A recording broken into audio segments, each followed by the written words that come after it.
Esse é o Ancapso e nós vamos falar agora sobre a coluna do Fabiano Lana, que é um colunista aqui do Estadão, que ele fala uma coisa interessante, né? Ele diz que a direita está ganhando a luta por palavras.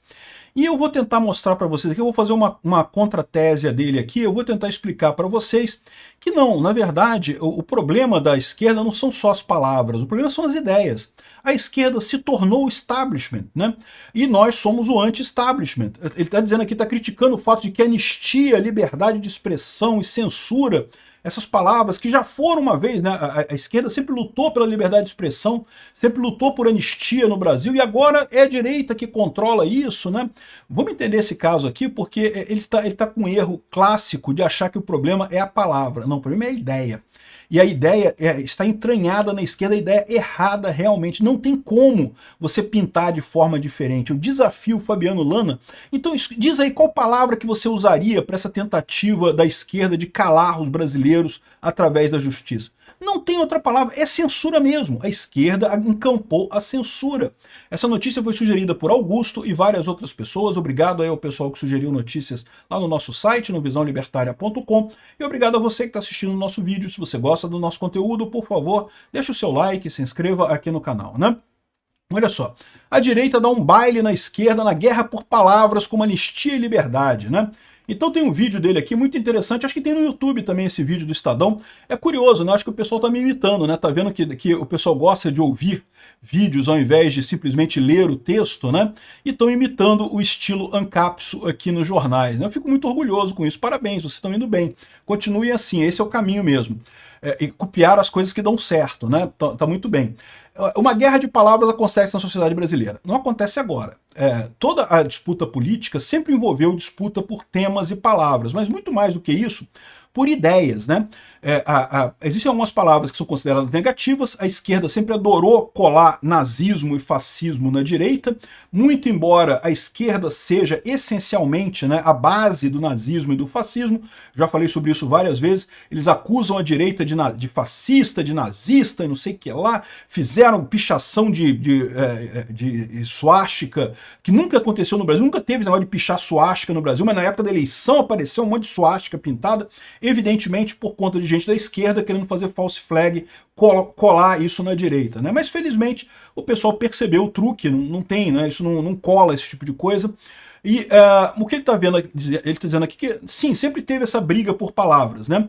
E, de novo, o que eu acho a coisa mais escrota do mundo é a esquerda que defende Getúlio Vargas, não porque Getúlio Vargas, o pai dos pobres e não sei o que lá, que fez muito bem. Getúlio Vargas, um fascista de carteirinha, eugenista, né? Assinava a revista Eugenista Brasileira, contribuía com a eugenismo, vocês sabem, né? A base do nazismo do Hitler, né? A ideia de que existem pessoas melhores, raças melhores e raças piores, e você deve, para melhorar a sociedade, você deve acabar com as raças piores para as raças... Um absurdo completo que hoje em dia ninguém mais pensa como isso, mas o Getúlio Vargas pensava, exatamente. E esse pessoal que se diz é o antifascista que defende Getúlio Vargas, é a coisa mais incoerente do mundo, né? Mas, de novo, o que ele fala aqui tem razão.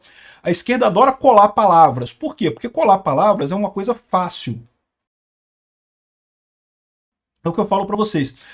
Por que a esquerda está perdendo a guerra com as redes sociais? Porque o debate ele elevou um pouquinho o tom.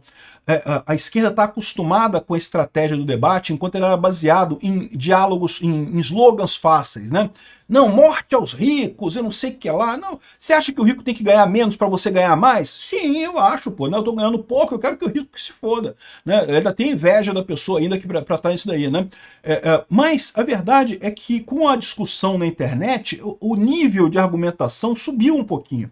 Muito pouca coisa, tá? Não subiu muita coisa, não estou dizendo que o argumento na internet seja muito mais elaborado, mas você saiu do básico do básico. Isso matou essa estratégia da esquerda de colar palavras. Por exemplo, tentaram colar com Bolsonaro de homofóbico, machista, nazista, fascista, não sei o que lá, e não conseguiram colar essas palavras.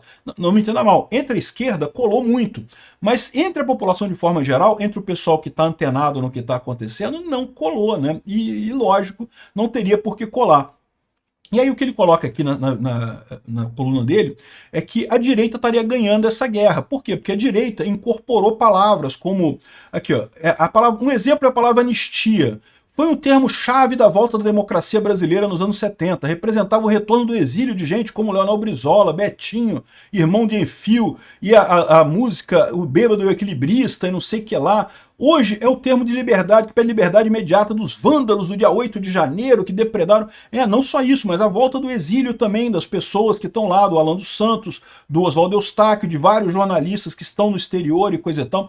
Esse pessoal, repara como é que essa turminha do Leblon, né, esses comunistas do Leblon, se acham melhores que o resto da população brasileira. Não, porque olha só, não há uma trilha sonora de gente talentosa para embalar o movimento atual. E quem se importa com isso? Desde quando a questão é ter artistas de qualidade, né? Esse pessoal, de novo, eles se acham melhores do que a gente, né? Mas quem invoca o termo anistia hoje é a direita. E por que a direita invoca o termo anistia? Porque é a realidade, é o que está acontecendo. Eu já falei, a gente está vivendo um golpe. O que o STF está fazendo hoje em dia é exatamente a mesma coisa que os milicos fizeram em 64. Exatamente, com todos os detalhes sórdidos. Supostamente em 64 haveria o golpe do Jango, que ia implantar o comunismo no Brasil. Os milicos falaram, não, vamos nos proteger o Brasil, vamos proteger a democracia do Brasil com o nosso golpe. Aí eles deram o golpe. Agora o judiciário fez a mesma coisa. Não porque o Bolsonaro vai dar um golpe, ninguém viu o golpe do Bolsonaro, não teve nada. O Lula ganhou a eleição, assumiu, tá lá e coisa e tal. Ninguém viu nenhuma tentativa de nada, de fazer nada, né? Mas estão procurando um golpe como se não houvesse amanhã. Perseguindo pessoas, calando pessoas como se não houvesse amanhã. O que aconteceu no 8 de janeiro foi um absurdo? Não tenha dúvida que foi. Todo mundo critica aquilo ali. Aliás, manifestações da direita raramente tem quebra-quebra, ou até aquele momento não teve nenhuma com quebra-quebra como foi aquela, né?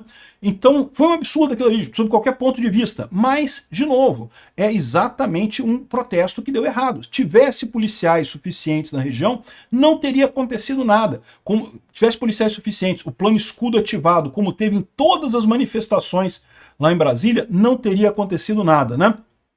Então, ele está reclamando aqui, como é que pode a anistia ser usada pelo outro lado e coisa e tal? E ele não percebe que o problema não é só a palavra. O problema é a coisa em si. De fato, a anistia é usada pela direita porque faz sentido, porque é o que está acontecendo, uma perseguição absurda contra o pessoal do 8 de janeiro, contra Bolsonaro, contra qualquer um que seja de direita. Esse pessoal ainda se acham os contra establishment. Eles hoje são o establishment. A esquerda é o establishment no Brasil. É a elite aristocrática socialista. Já estão há 15 anos governando o país. 15 anos, 20 anos governando o país. O Lula se elegeu em 2003 pela primeira vez, né?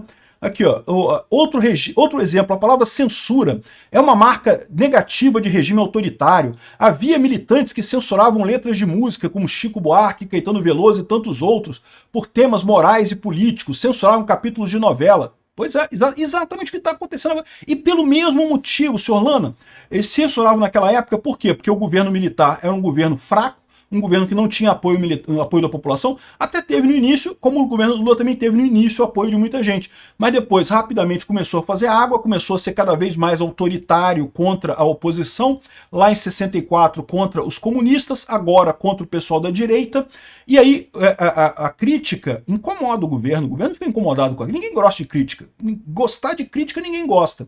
E quando o governo percebe que está muito fraco, ele começa a culpar a crítica pela fraqueza dele.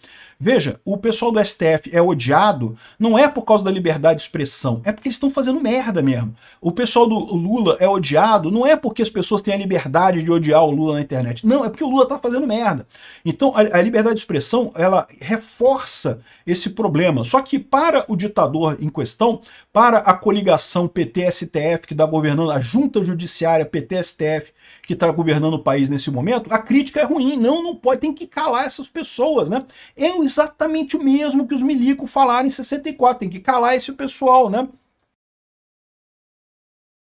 Aqui, aí ó, a esquerda tenta esquecer o passado. Não, ninguém está querendo esquecer o passado, não. Eu quero lembrar que, bom, eu sei que tem gente na direita que elogia o golpe de 64, que fala que os milicos fizeram a coisa beleza. Eu nunca se me ouviram falar isso. Eu sempre critiquei o golpe de 64. Sempre disse, sim, foi golpe. No momento que teve o ato...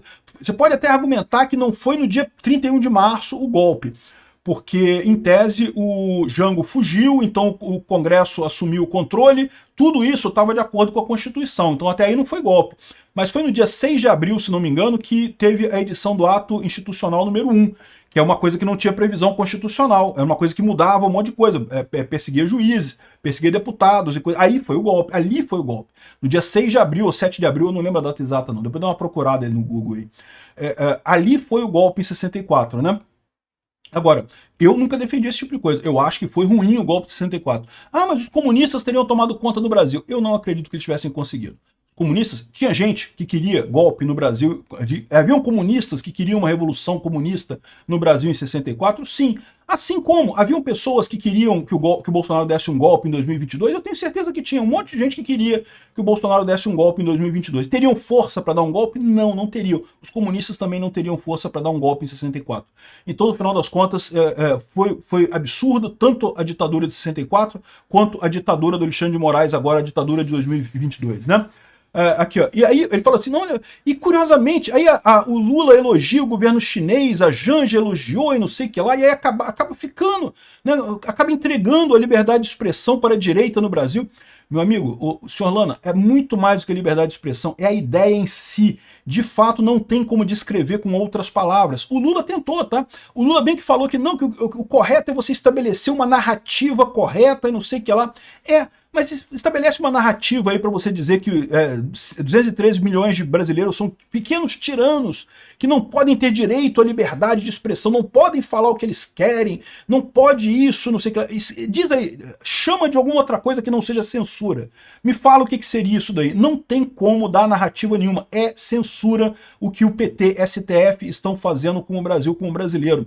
E quem está, na verdade, traindo o movimento é a esquerda, justamente porque teve, de fato, uma luta a favor da liberdade de expressão lá no passado, e agora está jogando isso pro lixo, porque agora que virou establishment, agora que está por cima, agora não quer, agora incomoda a crítica, agora não quer, tem que proibir esse pessoal que está falando aí, que absurdo essas pessoas criticando a esquerda, chamando o Chico Buarque de músico ruim, o Caetano Veloso de pedófilo e não sei mais o que, né? Não pode deixar essas pessoas criticarem a esquerda, né? Enfim, é muito mais do que briga por palavra. A briga por palavra existe também, tá? Tem alguns temas que o pessoal tenta colocar a palavra da maneira correta, mas o ponto central aqui são as ideias. O ponto central aqui é que a esquerda é o establishment, a direita agora é o contra-establishment no Brasil. Nós somos os verdadeiros revolucionários agora, e as pessoas querem mudança no sistema. Ninguém está satisfeito com o sistema do jeito que ele está. E é por isso que eu falo para vocês que a esquerda está com um problema e não vai conseguir resolver tão cedo esse problema.